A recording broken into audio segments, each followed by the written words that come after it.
آزاد کشمیر میں الیکشن کا دوسرا مرحلہ انتخابی دنگل آج سجے گا. انتظامات مکمل. پولنگ کے سامان کی ترسیل کر دی گئی. 21 حلقوں میں ووٹنگ ہوگی. مظفر آباد ڈویژن کی 9 اور مہاجرین کی 12 نشستوں پر پولنگ ہوگی. پاکستان مسلم لیگ نون اور پاکستان پیپلز پارٹی میں کانٹے کا مقابلہ متوقع ہے. مظفر آباد ڈویژن میں 208 مہاجرین کی نشستوں پر 143 امیدوار مد مقابل. 12 لاکھ سے زائد ووٹرز اپنا حق رائے دہی استعمال کریں گے. انتہائی حساس پولنگ اسٹیشنز پر 8، حساس پر 6 اور نارمل پولنگ اسٹیشن 4 پولیس اہلکار فرائض انجام دیں گے. چیف الیکشن کمشنر کی ووٹرز سے حق رائے دہی استعمال کرنے کی اپیل. غلام مصطفیٰ مغل نے کہا کہ ہر شہری اپنا قومی فرض ادا کرے، اپنے ووٹ کی طاقت سے بہتر مستقبل اور اہل قیادت کا انتخاب کریں. پرامن، شفاف اور منصفانہ انتخابات کے انعقاد کے لیے تمام انتظامات مکمل ہیں.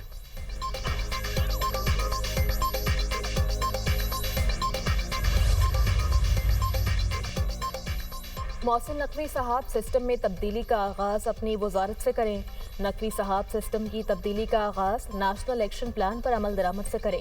D G I S P R نے نیشنل ایکشن پلان کے 13 نکات کا ذکر کیا. 1 پوائنٹ پر عمل درآمد ہماری فوج کے ذمے تھا، جس پر عمل درآمد جانوں کی قربانیوں سے ہو رہا ہے.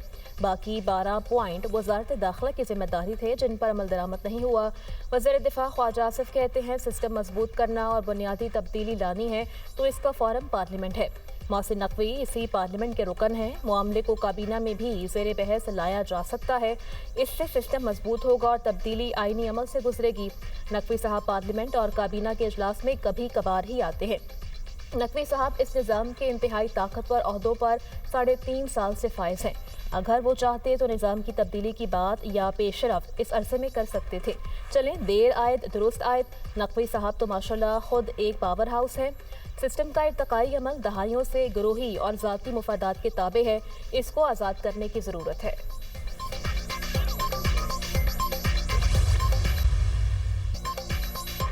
زرداری صاحب کے ایک برخوردار فرما رہے ہیں یہ سسٹم بس اب ختم ہو چکا.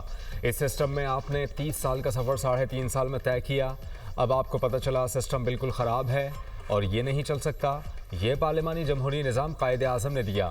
مشیر وزیر اعظم رانا ثناء اللہ کا ہٹیاں بالا آزاد کشمیر میں جلسے سے خطاب. کہا کہ اگر آپ جلسے میں کہیں کہ وزیر اعظم تو فارم 47 کا ہے، اگر وزیر اعظم 47 کے ہیں تو پھر صدر نے جو ووٹ لیے ہیں وہ کس فارم کے تھے؟ آپ نواز شریف کو یہ کہیں گے کہ وہ پہلی دفعہ دھاندلی سے وزیر اعظم بنے ہیں تو پھر آپ یاد کریں کوئی پہلی دفعہ ملک توڑ کر بھی وزیر اعظم بنا تھا.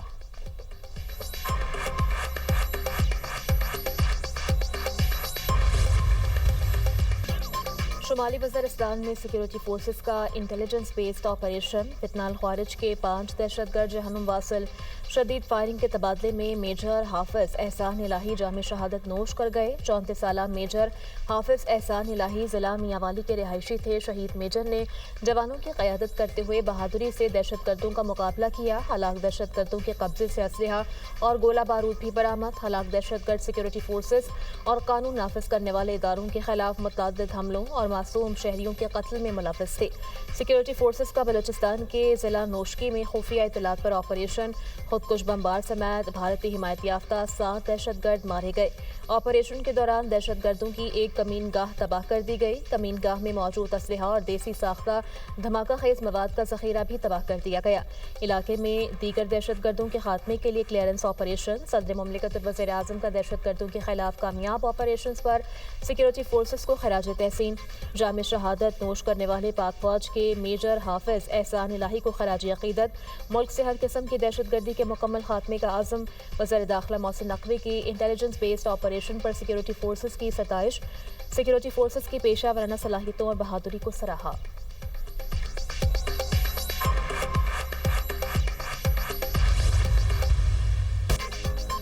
پاکستان کی مسلح افواج اور پیپلز لبریشن آرمی باہمی اعتماد، غیر متزلزل حمایت اور مشترکہ عزم سے بندھی حقیقت اور حقیقی شراکت دار ہے. پاکستان اور چین علاقائی امن، استحکام اور مشترکہ تصوراتی مفادات کے تحفظ کے لیے پرعزم ہیں. فیلڈ مارشل سید عاصم منیر کا تقریب سے خطاب. کہا کہ پاکستان اور چین کی دوستی منفرد، آزمودہ اور وقت کی ہر کسوٹی پر پورا اترنے والا رشتہ ہے. جی ایچ کیو راولپنڈی میں چین کی پیپلز لبریشن آرمی کی 99ویں سالگرہ کی تقریب. پاکستان میں چین کے سفیر نے تقریب میں بطور مہمان خصوصی شرکت کی. جیانگ زوائے ڈونگ نے تقریب کے انعقاد پر فیلڈ مارشل سید عاصم منیر کا شکریہ ادا کیا. چینی سفیر نے دہشت گردی کے خلاف جنگ میں پاکستان کی مسلح افواج کی نمایاں خدمات اور قربانیوں کو سراہا۔ تقریب میں پاکستان کی تینوں مسلح افواج کے اعلیٰ افسران شریک ہوئے۔ چین کے ڈیفنس اتاشی اور چینی سفارت خانے کے حکام کی بھی شرکت۔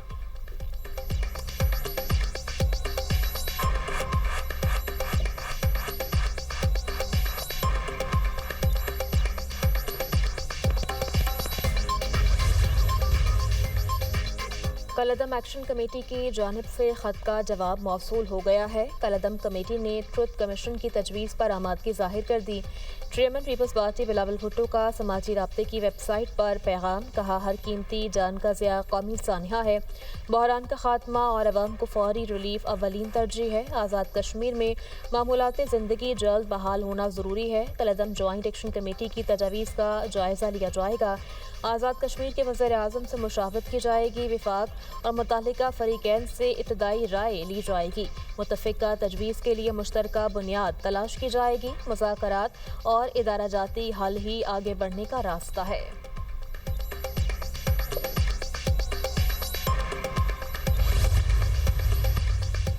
سازشی عناصر مہاجر سیٹوں پر سوال اٹھا رہے ہیں۔ کشمیریوں کے آباء و اجداد نے بے شمار قربانیاں دیں۔ وزیر اطلاعات عطا تارڑ کا کارکنان سے خطاب، کہتے ہیں کہ کشمیر میں انتخابی مہم چلانے والے اپنے منصوبوں کا نام ہی بتا دیں۔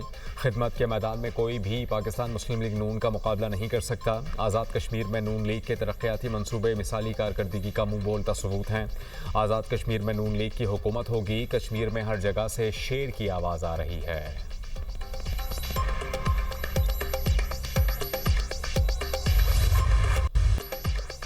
امریکی صدر ٹرمپ نے ایران پر نئے حملوں کا حکم دے دیا۔ وال اسٹریٹ جرنل کا دعویٰ، امریکی اخبار کے مطابق ممکنہ حملے جلد شروع ہو سکتے ہیں۔ بجلی گھروں، آئل ریفائنری سمیت توانائی تنصیبات کو نشانہ بنایا جا سکتا ہے۔ حملوں کا مقصد ایران کو مذاکرات کی میز پر لانا ہے۔ ایران پر حملے امریکہ اور اسرائیل مشترکہ طور پر کریں گے۔ امریکی صدر کی پھر ایران پر شدید حملوں کی دھمکی۔ ڈونلڈ ٹرمپ کا کہنا ہے ایران غصہ دلاتا ہے، ایران پر میرا اعتماد کم ہوتا جا رہا ہے، ایران پر بہت سخت حملے کریں گے۔ امریکہ صرف فتح چاہتا ہے۔ امریکہ نے مشرق وسطیٰ میں موجود اپنے شہریوں کو خبردار کر دیا۔ امریکی شہریوں کو احتیاط برتنے اور انتہائی چوکنا رہنے کا مشورہ۔ خطے میں بڑھتی کشیدگی کے پیش نظر امریکی شہری نکلنے پر غور کریں یا فوری انخلاء کے لیے تیار رہیں، امریکی سفارتخانوں سے جاری ہدایات۔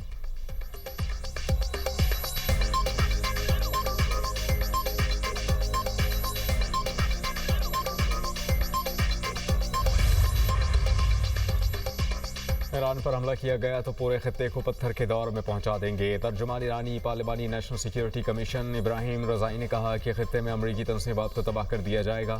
امریکہ کے مفاد میں یہی ہے کہ کوئی بھی احمقانہ قدم نہ اٹھائے۔ نتنیاہو نے ٹرمپ کو فریب میں مبتلا کیا کہ ایران کو شکست دی جا سکتی ہے۔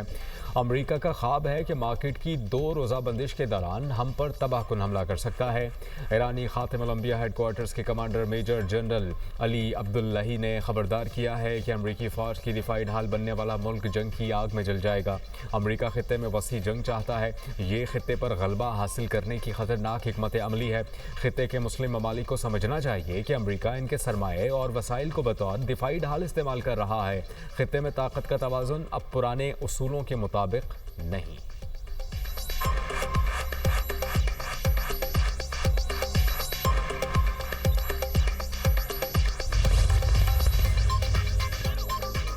ایران کی جنگ امریکہ کو بھاری پڑ گئی۔ امریکی میزائل دفاعی ذخائر میں نمایاں کمی ہوئی۔ امریکی نشریاتی ادارے فاکس نیوز کا دعویٰ، رپورٹ میں بتایا گیا کہ امریکی دفاعی حکام اور ماہرین نے میزائل دفاعی نظام کے ذخائر میں کمی پر تشویش کا اظہار کیا ہے۔ امریکہ کے پاس موجود پیٹریاٹ میزائل انٹرسیپٹرز کی تعداد جنگ سے پہلے 2300 تھی۔ جنگ کے دوران پیٹریاٹ میزائل انٹرسیپٹرز کی تعداد کم ہو کر 827 ہو گئی۔ تھاٹ انٹرسیپٹرز کی تعداد 452 سے گھٹ کر 278 تک آ گئی۔ پینٹاگون نے ہتھیاروں کے ذخائر کی بحالی کے لیے اربوں ڈالر کے ہنگامی فنڈز کی درخواست کر دی۔ پیٹریاٹ میزائل، ٹاماہاک کروز میزائل اور تھاٹ انٹرسیپٹرز کی خریداری کی جائے گی۔